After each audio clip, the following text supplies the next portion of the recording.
I was down in my physical therapy room, and they come down there, and they're measuring me, like with a tape measure.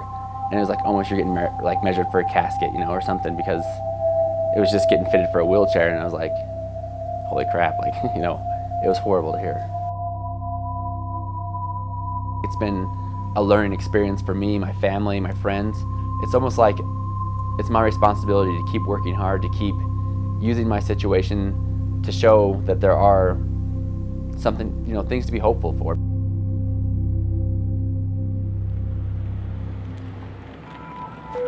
It was a morning I obviously remember. I was driving a work van. I was excited, you know, happy about life, and then on the way back home was when it all changed. I was driving down the freeway, and then my tire blew out, and it sucked me into the median part. And they have that cable fencing, and I got caught in that cable fencing, and it caused the vehicle to roll over. And unfortunately, I wasn't wearing a seatbelt, so I was ejected out the window. After the accident, I was taken by an ambulance here to Rock Springs Memorial Hospital. I knew I was in the hospital. I knew I'd been in a wreck, but I didn't really know that. I didn't know how bad the scenario was. I wasn't ever going to walk again. I shattered my left elbow. I had 4 ribs broke. My sternum broke. Both my lungs collapsed, and I had a brain injury plus the spinal cord injury. There was a lot that I had to battle through besides the fact of just trying to walk again. Without the care, even at the scene of the accident, for the people to, you know, get the IV started, get me on the board, get me from the car accident to here, and then the way they took care of me here. I mean, my body's gone through so much. It's so important that, you know, how grateful I am for this hospital, because I know I wouldn't be here without them. It's really easy to give up on yourself. It's really easy to want to stop living the life that you lived before. And if I can do that, if I can give people a reason to believe again, that's what I want to do.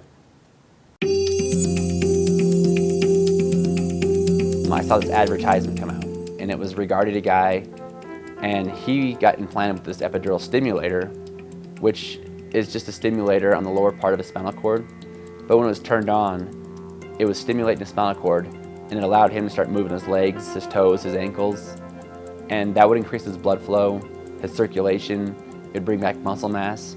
But he was also starting to be able to stand up, which increases your bone density and improves your overall health. I saw that advertisement come out, and I wanted to apply for the program, and I was fortunate enough to be selected to take part in it. So this is the remote, and to turn the stimulator on, I hold it next to my stomach, because in my stomach I have a little brain box, and that's where the connection is. I turn this on, and that allows me to turn on my legs or my core muscles, whatever I'm going to be working with, and then I can adjust the voltage that I need at the time. And, you know, as you continue to work with the stimulator, the more effort you put in on it, the more you do, your muscles start to get stronger, so you don't need as much stimulation. So it's actually kind of really cool too, so you're starting to build your muscles back, which is obviously an improvement for your life. It's emotional for me, just like, you know, saying, holy cow, I'm moving. It's done amazing things. I mean, I've had great results. It's improved my life so much, and now it's on that point now where they're trying to make this an available treatment for everyone with a spinal cord injury.